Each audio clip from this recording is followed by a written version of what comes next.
Visų pirma, labai norėjau padėkoti organizatoriams už pakvietimą.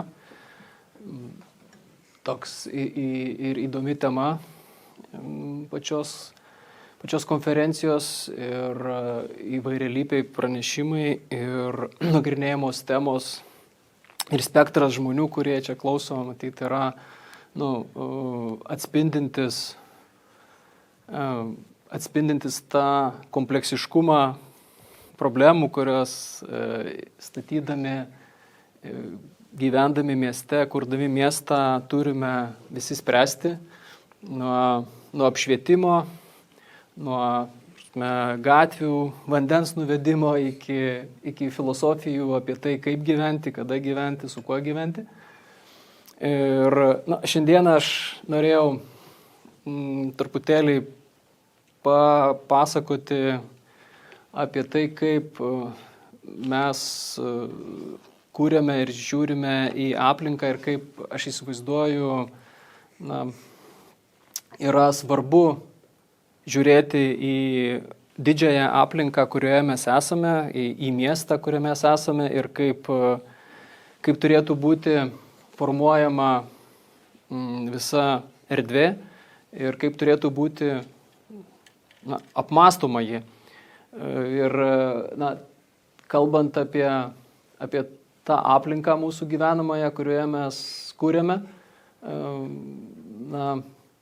iškilo toksai kaip ir haiku principų taikymo konceptas galvoje, nes tai, kas yra, matyt, žavu toje haiku kultūroje, tai yra aiškumas, nereikalingų dalykų atmetimas, svarbus žmonių santykis su aplinka, jo to santykio unikalumo stiprinimas labai akcentuojamas ir šitą metodiką, sakyčiau, mąstymo, aišku, čia nieko bendro neturi su kažkokia tai ten orientalistika, tai yra tiesiog mąstymo būdo žavesys ir pradėjus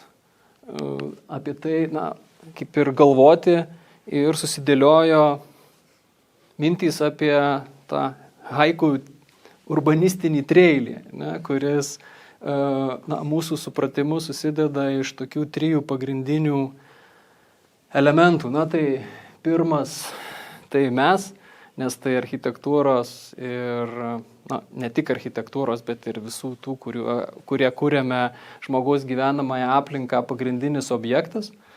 Net ir architektūros apibrėžimas kalba apie tai, kad tai yra žmogaus gyvenamos aplinkos kūrimo menas. Ir visus projektus mes pradedame nuo to rodeniškojo pamąstymo, kam mes darome, kodėl mes darome ir kuom tas gležnus kūnelis turėtų būti aprengtas, kad jisai išliktų. Ir kai pradedi apie tai mąstyti, tada supranti, kad žmogus, bene didžiausią atradimą arba kūrinį atliko, tai sukūrė miestą. Miestą kaip antrą haiku eilutės elementą arba antrą eilutę. Tai miestas lydi mus iš esmės nuo pat pradžių, kai mes pradėjome organizuotą gyvenimą kartu.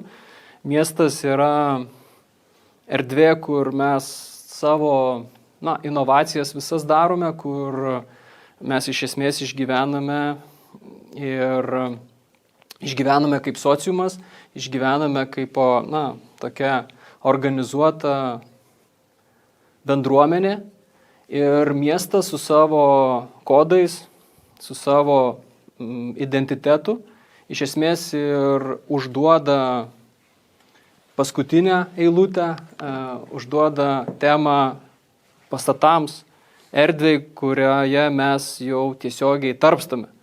Ir šitas treilis, man atrodo, yra svarbiausias ir, kaip ir iš esmės neapeinamas, tą, ką mes matome ir savo kūryboje, ir stebint kolegų kūrybas, žmogus, miestas, pastatas.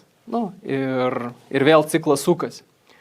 Tai, norėjau pailiustruoti šitą mąstymą per 2 mūsų projektus vykstančius šiuo metu. Ir jie, man atrodo, kaip ir parodo tą būdą, tą mąstymo būdą, tą urbanistinio haiku kūrimo būdą, kuris, mano supratimu, padeda sėkmingiau formuoti mūsų gyvenamą aplinką. Prieš gal, kiek jau dabar, 2008, tai jau prieš 17 metų laimėjome konkursą ir tais pačiais metais gimė mano dukra, tai žodžiu turime projektą, kuris, taip sakant, auga kartu su mano vyresnėlė. Ir šitas projektas irgi gimė ir augo, prasidėjo nuo susivokimo, kam jisai yra skirtas. Tai yra tikriausiai, daug kas buvote Klaipėdoje, žinote, kad tai yra uostamiestis, miestas prie vandens, miestas vėjuotas, miestas su savo specifiniu užstatymo charakteriu, su savo kultūra gyvenamąja. Ir vėlgi pradėjo mąstyti, kam tai bus skirta. Tai tas Rodenas, žodžiu, užgimė, kad tai yra visgi, būstas ir gyvenama erdvė visų pirma ne turistams, o patiems miestiečiams, kurie atranda, atgauna krantinės, nes tai vienas pirmųjų projektų, kurie perkerpa tą tokį uosto diržą, kuris, gal jeigu irgi atkreipėte dėmesį, kai esi Klaipėdoje, tai pamatyti jūrą arba pajusti jūrą beveik neįmanoma, nes tu ateini ir spygliuota vila, nes uostas yra atskira respublika ir jie labai gina. Ir buvusi Laivitės teritorija, ji tapo tuo tokiu proveržiu, miestas pagaliau vėl grįžta prie vandens. Ir, pabandėme sudėlioti tokį eksperimentinį haiku į žodžius paverstą, ar ne? Ir, pirma eilutė tai apie miestą. Tvarka prieš klampumą, visi Klaipėdos galbūt irgi pavadinimą gal girdėjote, kad tai klampi pėda. Tai, kažkada tai buvusi neorganizuota struktūra per Friedricho miestą atėjo su labai aiškia organizacija, su labai tokia, ortogonalia struktūra, tai yra tvarka. Ir ta tvarkos paradigma mus irgi labai inspiravo, kuriant projektą. Tada, vėjuotumas, kieme nėra vėjo. Tai vėlgi, jeigu kas buvote pajūryje rudenį arba žiemą ir atsiversdavot programėlę, kur, rašydavo, žodžiu, laipsnių tai 0, bet feels like -11, taip sakant. Tai irgi yra labai svarbi detalė, dėl ko viešosios urbanistinės erdvės nepriimtinos kartais miestiečiams ir dėl to miestas labai, lauke ore nebebūna Klaipėda kaip po tokia. Ir tai irgi buvo klausimas, kaip su tuo kovoti, ką daryti, kad, mes grįžtumėme ne tik savo virtuvėse sėdėtumėme ir užsidarę svetainėlėse.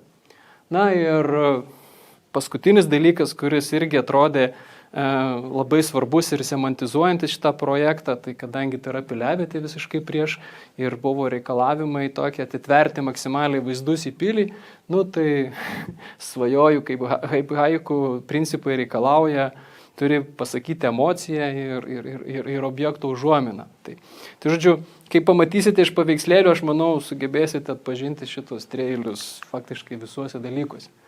Tai jo, tvarka prieš klampumą, tai pelkėta teritorija išsisausino, atsirado labai aiškus toksai ritmas, ašys, kvartalinė struktūra. Tai atrodė, kad būtų nusikaltimas išradinėti dviratį ir tai struktūrai urbanistiniai pasiūlyti kažką kito, nei labai aiškis tokia ortogonalinio plano struktūra. Tai pabandėme pasianalizuoti tą visą ašių tinklą ir kvartalų dydžius ir jį kaip ir perkelti, reflektuoti iš toje naujojoje teritorijoje. Kitas unikalus dalykas, kurį irgi pabandėme, sekant atrasti, studijuodami tą miesto charakterį, senuosius planus, tai yra toks ypatingas tų viešųjų erdvių sankirtų tipas. Ir pamatėme, kad tos besiplečiančios tokios piltuvo tipo erdvės yra gan būdingas dalykas, kuris labai padėdavo kovoti su vėjotumu tuo pačiu. Nes pasirodo, kad dominuojantys vėjai kaip tik panaudojus tokią, taip sakant, formą ir poziciją pasirodo šitos erdvėse bene labiausiai būdavo gesinamos. Dėl to ir atsirado mintis ir naujajame komplekse atspindėti tas pagrindinės jėgos vietas per tokių trikampių aikščių formą, darant taip, kad iš dominuojančios vėjo krypties būtų siauriausia, ir platėtų į nedominuojančią vėjo kryptį, tokiu būdu sumažinant vėjo jėgą. Ir vieni galbūt iš pirmųjų padarėme tokiose gyvenamos teritorijos užstatymę vėjotumo modeliavimą. Tai tas modeliavimas padėjo atskleisti tokias kaip ir rizikingiausias vietas, kokių veiksmų reikėtų imtis, pasufleravo. Buvo šitoj teritorijoje panaudotas tas vadinamasis wind catching arba vėjo blokavimo metodas, kuomet ne tik erdvių formos, ne tik piltuviniai dalykai, kurie vėlgi iš fizikos žinom, ar ne, jeigu praplatini autostradą, tai greitis arba ten vamzdį, ar ne, ir tada vandens srovė staiga sulėtėja, tai lygiai taip pat su vėju. Ir taip pat yra prastumimai, kad nėra skersinių, ištisinių per visą erdvę einančių erdvių, visą laiką stengiamės kryžiuoti kai kurios dalykus tam, kad mažintumėme skersvėjus. Nes, kaip rodo skaičiavimai, tokie triukai, to mikroklimato valdymas gali sugrąžinti žmonės į lauką, pratęsti buvimą lauke 3-4 mėnesiais. Nes tu, kai turi užuovėją, jeigu ten kur nors gatvėje yra minus 3 ar 4, toje vietoje, kur yra užuovėja, saulėtoj pusėje gali turėti 15-16 laipsnių. Tai reiškia, tu urbanistiniam priemonėm gali, šildyti savo tas erdves ir gali leisti žmonėms būti ilgiau kieme ir kas yra, svarbu ypatingai mūsų klimate. Ir tą svajoju prieš pilį, tai vėlgi šita giluminė struktūra buvo pasiūlyta šitai erdvei, tai yra iš kiekvieno pastato turėjom ambiciją sukurti visą urbanistinį audinį taip, kad iš kiekvieno pastato, net ir esančio gilumoje, ne tik prie perimetro, mes galėtume matyti senamiestį, turėti vaizdus į pietus, į saulę, taip pat į vandenį. Ir iš esmės šitos visos pagrindinės charakteristikos ir sugulė į tą išmanųjį haiku ir tapo architektūrinėmis formomis. Kiekvienas, bent jau aukščiau esantis butas turi arba gali turėti vaizdus į pilį, gatvių struktūra irgi suorganizuota taip, kad jos yra mikroklimatiškai patrauklios. Šitame kvartale, šitoje teritorijoje atsisakėme visiškai išorinio transporto, čia toks požeminis miestas suformuotas, tai irgi gan unikalu, nes, kaip įsivaizduojat, jūra ir parkingai yra žemiau jūros lygio, bet,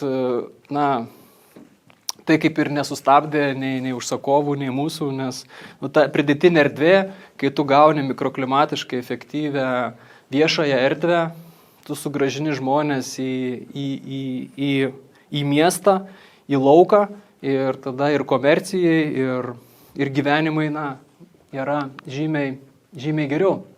Ir vėlgi, kaip jau matėte iš schemos, visi pastatai dėlioti taip, kad tie plyšiai, kaip jau sakiau, giluminės perspektyvos veiktų taip, kad tu neturėtum sienos prieš sienos, kad tu turėtumai labai aišku vaizdą į aplinką. Dar vienas momentas iš to haiku architektūros, sakant, paradigmų, tai yra, kaip kalbėjau, tai unikalaus ryšio su aplinka siekimas, tai per parodymą vaizdų, per valdymą mikroklimato mes tą organizuojame, bet taip pat natūralių medžiagų naudojimas irgi toksai vienas iš svarbių principų. Tai šitame komplekse irgi buvo tokia kaip ir aspiracija naudoti natūralias medžiagas fasado apdailai, molį, akmenį, metalą, vengiant tų tokių, kaip ir dirbtinų pakaitalų, imitacijų, nes, mūsų supratimu tas, kad ir kitą kartą švelnesnis arba toks pažeidžiamesnis natūralus daiktas, jisai sensta oriai. Tas yra labai svarbu, nes kažkada, atsimenu, Domus, toksai žurnalas, daug kas gal girdėjote, itališkas, buvau projektą surengęs, po 20 metų, vadinasi, įdėjo nuotraukas daugelio projektų, kurie nufotografuoti tik pastatyti, ir po to po 20 metų.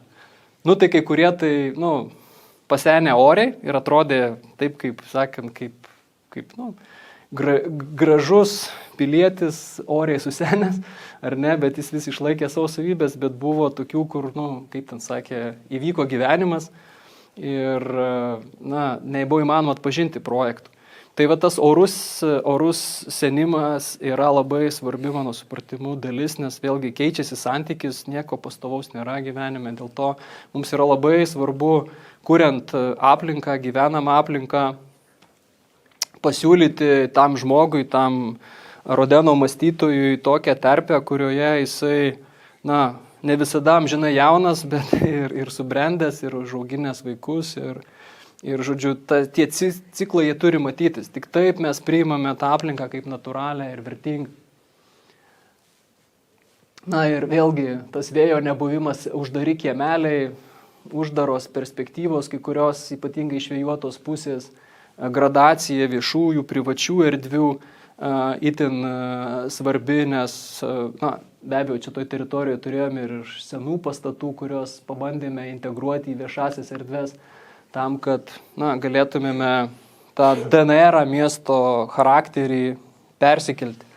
Ir pats siluetas, tai yra, vis tiek, nors ir nebuvęs Hanzos sąjungos miestų, bet prijaučiantis miestas, turintis savo aiškius pjūklinius siluetus, savo tam tikrą architektūrinę charakteristiką. Tai koduoti tai kažkiek interpretuotom architektūrinėm, taip sakant, priemonėm, bet vis tiek tą istoriją pasakoti. Ir vėlgi visi aktyvūs pirmi aukštai, viešosios erdvės ar privačios erdvės, jos atvertos pilnai, jokių ribų, kas aišku palanku, Klaipėda nėra toks kalvotas miestas, dėl to tos visus pirmus aukštus buvo tikrai įmanoma 100% atidaryti. Lygiai taip pat kaip ir vidaus kiemai, jie turėjo būti suprojektuoti taip, kad turėtų ir savo privačias terasėlės ir tą socializacijos erdvę. Ir irgi, kaip matote, visur plyšiai, prakirtimai tam, kad ta šviesa šviesos toje kąsniai pasiektų kiekvieną kampelį. Ir jau iš esmės baigtas projektas Vilniuje, kuriame taip pat atsispindi ta mūsų ta mąstymo paradigma, kad miestas su savo charakteristikomis, aplinka su savo charakteristikom suformuoja pastatą, jį užaugina. Ir čia tą irgi treilį pabandžiau suformuluoti. Tai mieste kaip už miesto, tai čia buvo labai svarbus konceptas reabilituoti gyvenimo centre, kaip ir filosofija, grįžti iš Turniškių į miesto centrą, turėti skirtingo tipo būstus tame pačiame projekte, tai yra labai svarbus dalykas, nes padaryti ten vienodo tipo, vien tik būtus, vien tik tais penthausus ar vien tik tais miesto namus, atskiruose projektuose galima, bet tada neturi pasirinkimo, neturi to integralumo ir socialinio, ir bendruomeninio, kaiminijos tokios įdomios. O šitame projekte mes ir pasiūlėme bent 3 tipų būsto, taip sakant, tame pačiame name charakterius. Labai svarbus momentas, spalva ant kalno apibrėžimas, tikriausiai irgi, gal, kaip pamatysite, tai yra tokios šiek tiek kitokios spalvos pastatas ir iš pradžių irgi užsakovai ir kiti galbūt truputėlį nustebo, kai mes atėjome, bet kai pamatėme, analizuodami aplinką istorinę terpę, kad tos spalvos pasirodo buvo ryškios miestuose nuo 19 amžių, ypatingai paryškėjo miestas ir spalva tikrai, mano supratimu, yra itin svarbi charakteristika, itin paveiki charakteristika ir nebeturi būti namai vien juodi ar pilki ar sidabriniai, jie turi turėti savo charizmatišką spalvą, nes tai yra istorijos dalis. Ir slepiuosi minioje, tai irgi labai svarbi, ypatingai gyvenamųjų projektų charakteristika, tai yra santykis tarp vieša ir privatu, nes aš privalau turėti, jeigu gyvenu komfortiškai ir miesto centre, galimybę socializuotis, bet jeigu aš pavargau, aš turiu turėti galimybę pabūti su savim, užsidaryti savo terasoje, savo kiemelyje, savo balkonėlyje ir pabūti vienas. Tai šita charakteristika irgi labai lėmė šito projekto sprendinius. Miestas, naujamiestis, aukštamiestis, beje, čia šita vieta yra aukštamiestis. Ne visi kitą kartą ir žino, kad naujamiestis dar turi ir tokią, sakant, charakteristiką, tai yra aukštasis miestas. Jo išskirtinė savybė tai yra, didžiuliai kiemai, savo laiku buvę žali kiemai, dabar galbūt mašininiai kiemai, bet vis dar yra išlikusių medžių ir tų kiemų buvimas arba jų saugojimas, mums pasirodė labai labai svarbi savybė ir svarbi charakteristika, kurią mes pabandėme maksimaliai išlaikyti ir atsisakėme tos pagundos ten kaip nors kiemo viduryje statyti korpusus, bet išstumdėme viską taip, kad tai būtų viskas viduje tuščia ir paversta kiemo, tai būdingo naujamiesčiui erdvė. Dar kitas dalykas, mes taip pagalvojom, kad galėtumėme pasiskolinti erdvės iš kitų. Tai buvo labai svarbu nusimažinti korpusus į gretimus kiemus taip, kad toks erdvės dalinimasis įvyktų, kad aš matau erdvę ne tik savo kiemo, bet ir truputėlį plačiau. Tas vėlgi yra labai svarbu, kai tu gyveni, atrodo mažame bute, bet jeigu matai jūrą arba matai didžiulę ten erdvę, tau netaip skauda, kad tavo kambarys yra mažas. Ne? Tai yra, erdvės skolinimasis, mano supratimu, irgi yra labai svarbus mieste principas. Kitas, aišku, dalykas, tai vėlgi pulsuojanti išklotinė, bet kas buvo labai svarbu, tai išlaikyti gatvės, kadangi naujamiestis yra labai toks, perimetras aiškus ir tai yra vėlgi vertinga savybė, kai yra gatvės erdvė yra labai aiškiai suformuota ir tada toksai aiškus kiemas, bet kadangi norėjome išlaikyti ir tą gylio principą, tai, pasinaudojome tokių kaip triukų, kaip matysite, tariamoji siena. Mes išlaikėme gatvės išklotinę su tokiu tariamo erdvės formantu ir atitraukėme pastatą šiek tiek toliau nuo gatvės ir į tą vietą, į tą tarpą įdėjome balkonus, įdėjome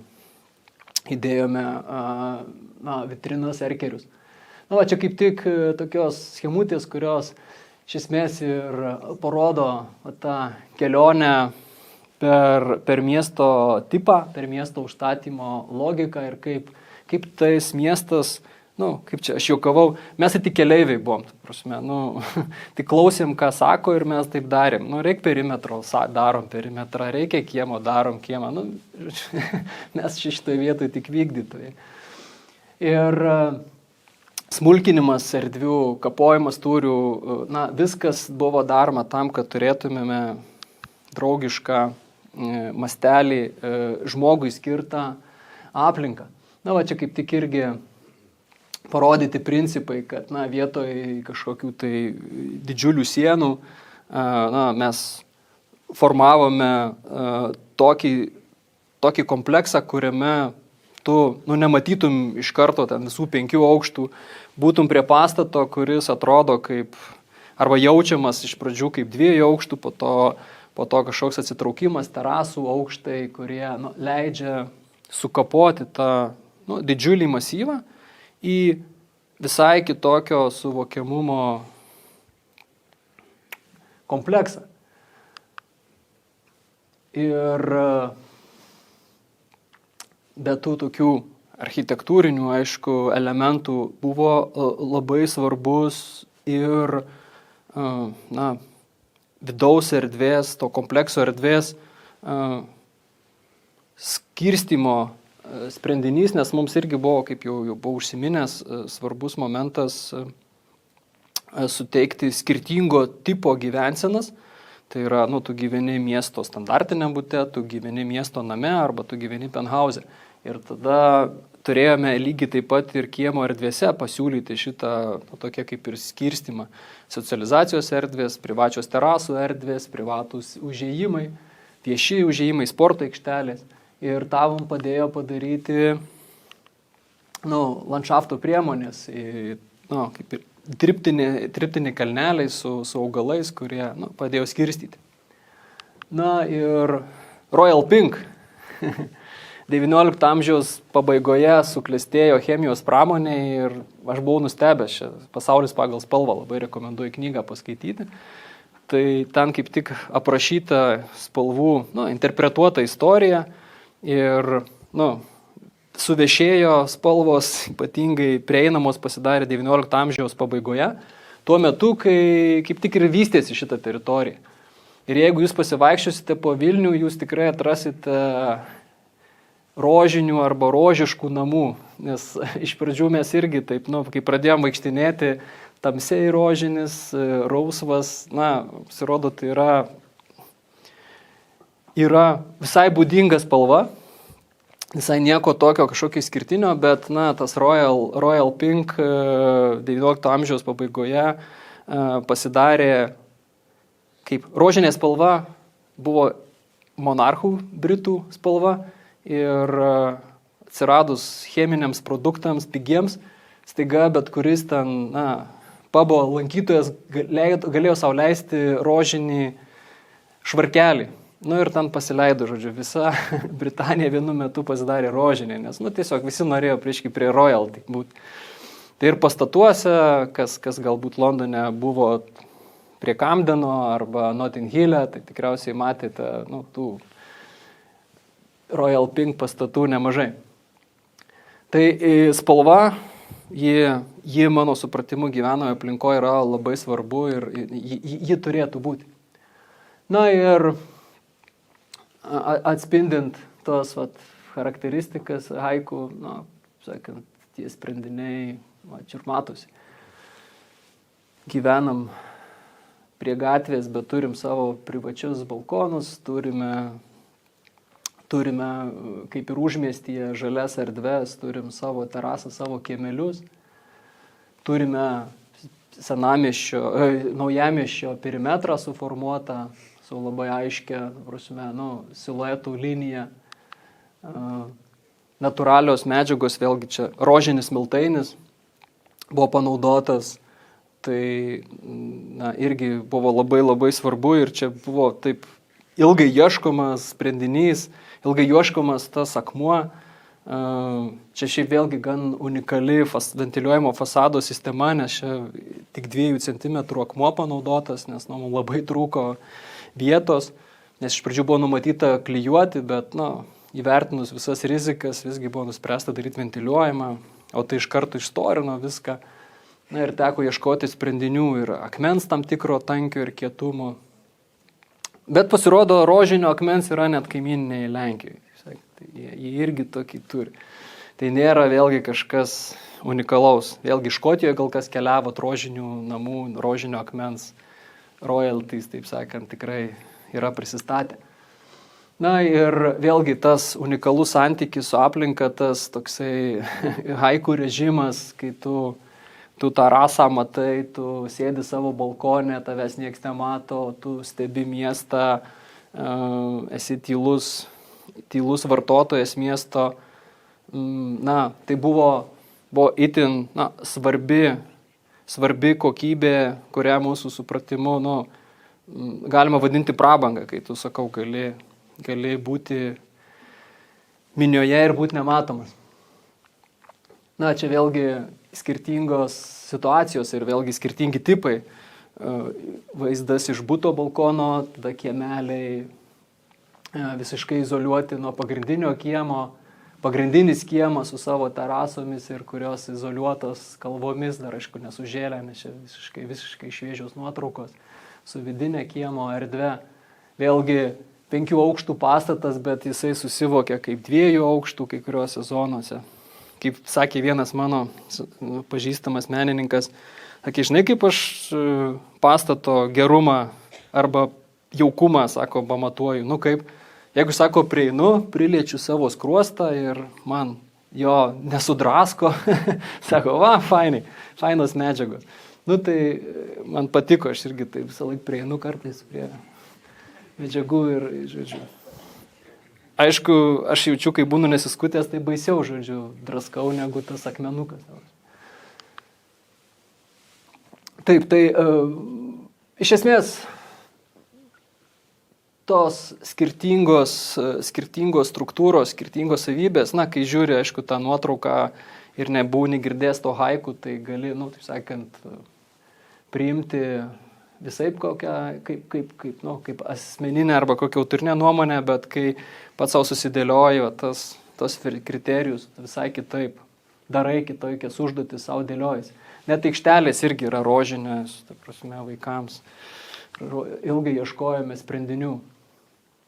Laiptinėse irgi panaudotas rožinis miltainis, tas pats, tam, kad turėtumėm vėlgi. Haiku prašo nereikalingus dalykus nuimti, atsisakyti, taip sakant, perteklių, kuo aiškesnius teiginius daryti.